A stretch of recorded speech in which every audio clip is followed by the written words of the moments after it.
Ang ganda dito guys. Iba nagpapalipad dito ng drone. Ang gandang tingnan.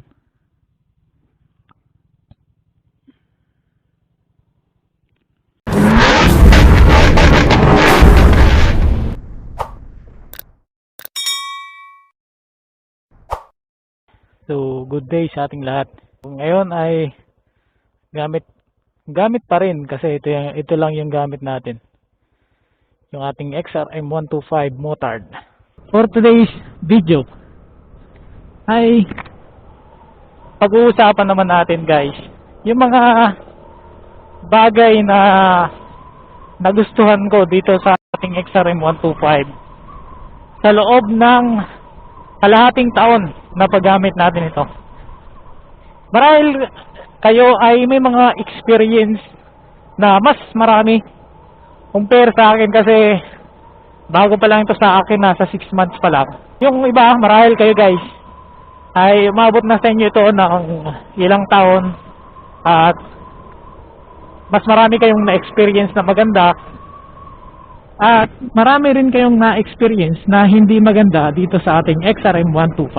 Base sa karanasan ko guys, na ginagamit ko itong XRM125 sa aking pang-araw-araw na biyahe papuntang trabaho at kapag ganitong mga long rides pauwi doon sa amin sa Aroroy ay inaabot tayo ng mga sobrang 2 oras na ating biyahe. May mga bagay na gusto natin dito sa ating XRM125 at may mga bagay rin na hindi tayo gusto. Para sa akin, may mga bagay akong hindi nagustuhan at may mga bagay rin akong nagustuhan dito sa XRM125. So ano ba yung mga bagay na nagustuhan ko dito sa ating XRM125? Una, alam naman natin guys na napakamahal ng gasolina ngayon. Kahit sino sa atin ay gusto makatipid at gusto magtipid. Itong XRM125 natin, maaasahan natin sa tipid ng gasolina. Base doon sa sinasabi doon sa kaasa na ito ay umaabot ng nasa 60 plus kilometers per liter. Na-experience ko din dito guys na mga kulang-kulang 70 kilometers per liter yung aking nakonsumo dito. Nakita natin doon sa nakaraan nating vlog kung ilan lang yung ating nagastos sa ganung kalayo na biniyahe natin. Kaya sa mga araw-araw na paggamit nitong XRM125, long ride, short ride, makakatipid ka talaga sa gasolina. Yun yung isa kong nagustuhan dito guys. Pangalawa, pagdating sa kanyang maintenance, ay sigurado akong makakatipid tayo dito. Kasi yung katulad ng sa ibang motor, ay may binibili pa silang gear oil at yung mga iba pang mga binibili nila pagpapa-repair sa labor. Medyo sa tingin ko medyo hindi naman mahal talaga, pero siguro sa mga katulad ko mahal na yon. Kaya itong XRM125 pagdating sa kanyang maintenance ay sulit na sulit, kayang-kaya ng bulsa. Kasi yung pinapalitan lang natin dito yung langis lang ng makina. So may mga mumurahing ding langis, pero yung ginagamit ko dati sa motor ko ay yung Shell Advance. Pero ito dito sa XRM natin, kasi sa kasa ko ito pinapa-change oil guys, yung ginagamit na langis nila ay yung Honda, yung tatak, yung parang Pro Honda. Yun yung ginagamit nila. Medyo mura ng konti doon sa Shell Advance dito sa amin guys. Kasi yung Shell Advance ay umaabot ng mga 260. Aywan ko lang ngayon, baka mas tumaas pa. Baka sa susunod ay yun na rin yung gamitin natin. Yan yung pangalawa kong nagustuhan dito sa ating XRM125. Isa pa nagustuhan dito guys, napaka-smooth niyang i-drive. Kahit mapadaan tayo sa mga malulubak na daan at sa mga daanan na katulad nito na mga sementado, at mapabiyahe man tayo ng mga malalayo, napaka-komportable guys kapag ka XRM yung iyong ginagamit. Mapa-long rides o short ride man. Kasi napakagaan niyang i-drive. Yung isa ko pang nagustuhan din dito guys, yung pagdating sa kanyang makina. Dahil 125cc siya, sa tingin ko malakas talaga. Malakas ito kapag sa mga ganitong motor. Kasi maliit ito guys. Pagdating sa mga hatakan, mga paahon, o sa mga biritan, malakas yung puwersa ng makina ng XRM 125. So alam na natin yan kasi dati pa, yung mga unang gumagamit pa ng mga XRM 125, bagaman may mga issue na sinasabi sila sa makina, pero marami pa rin yung nagtitiwala sa lakas ng XRM 125. At alam natin yan guys, alam natin yung puwersa ng ating XRM 125.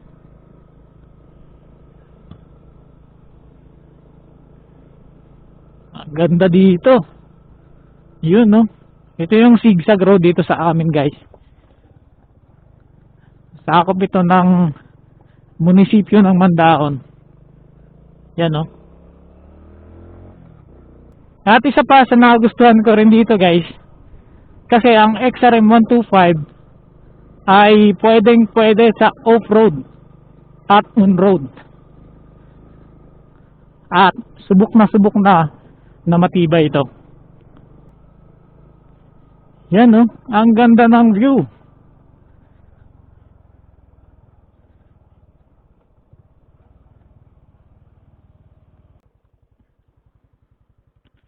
Ang ganda dito guys. Iba nagpapalipad dito ng drone. Ang gandang tingnan.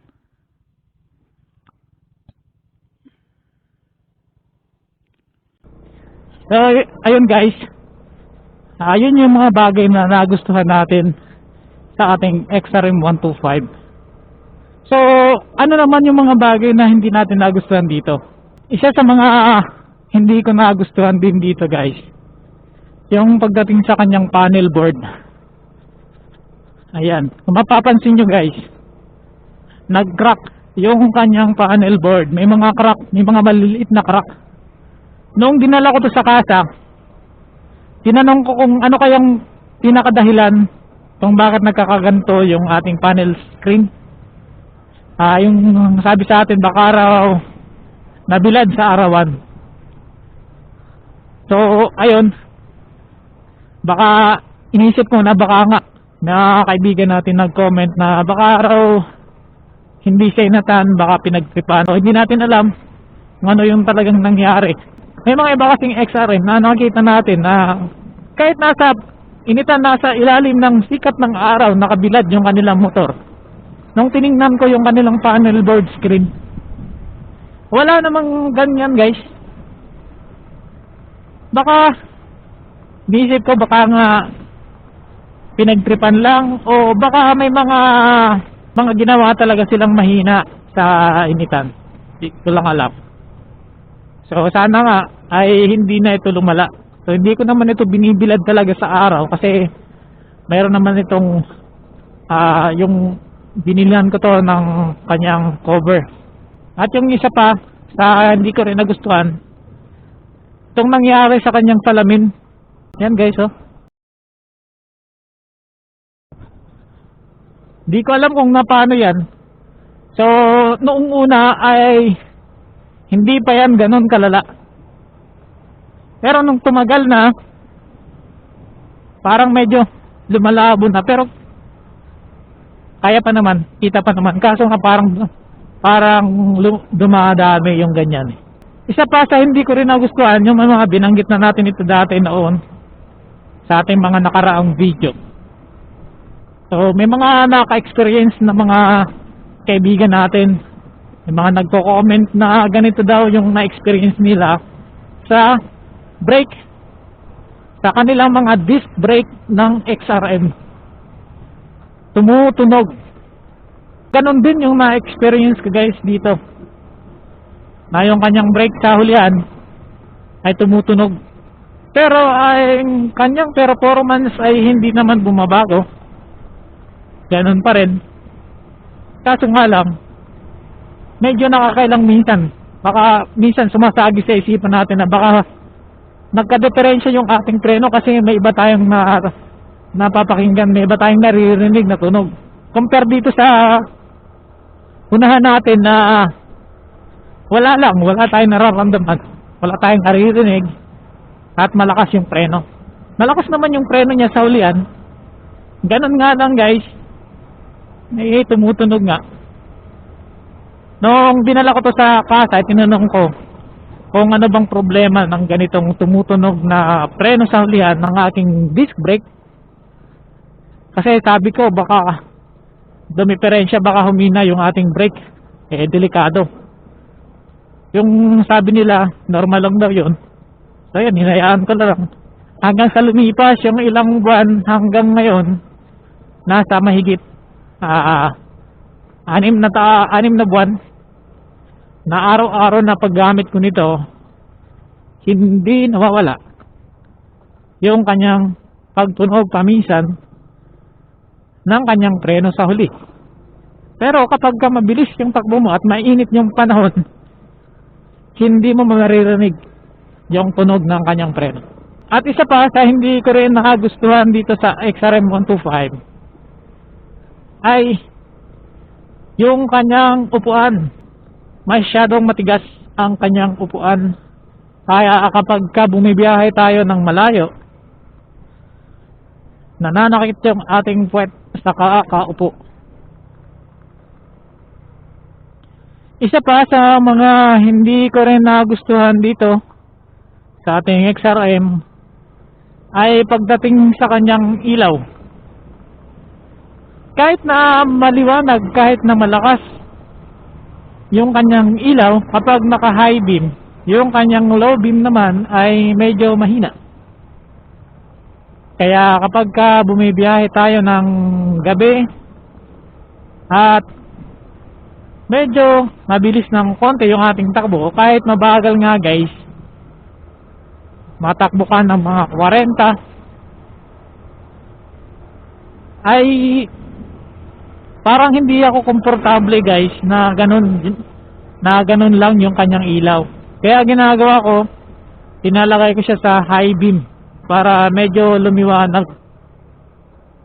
Yung ginagamit ng iba, yung ginawa ng iba guys, siguro marahil kayo ay naglagay kayo ng mga auxiliary lights para madagdagan yung inyong ilaw at lumakas yung inyong ilaw. Kasi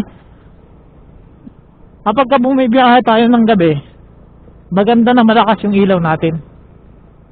Kasi delikado din kapag bumibiyahe tayo ng gabi, tapos mahina yung ating ilaw. Para na rin sa safety natin. Kaso yung iniisip ko lang guys dito sa ating model 2023 na XRM, yung kanyang handle ng signal lights ay hindi na katulad nung sa dating XRM na bakal.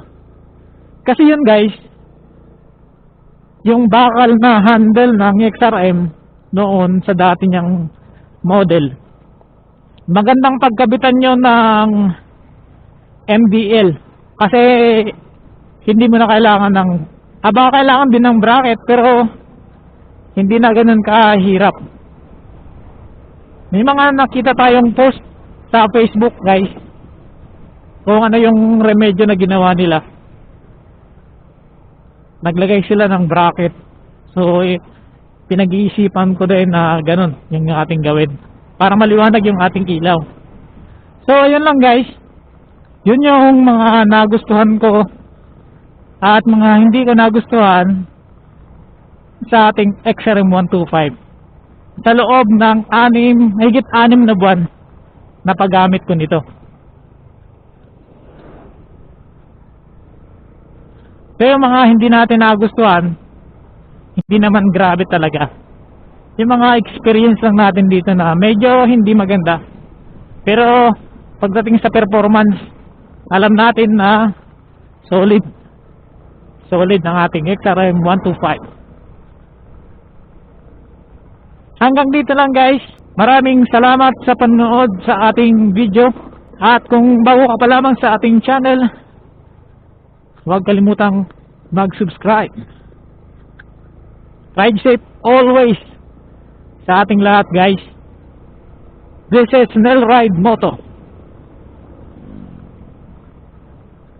Thank you.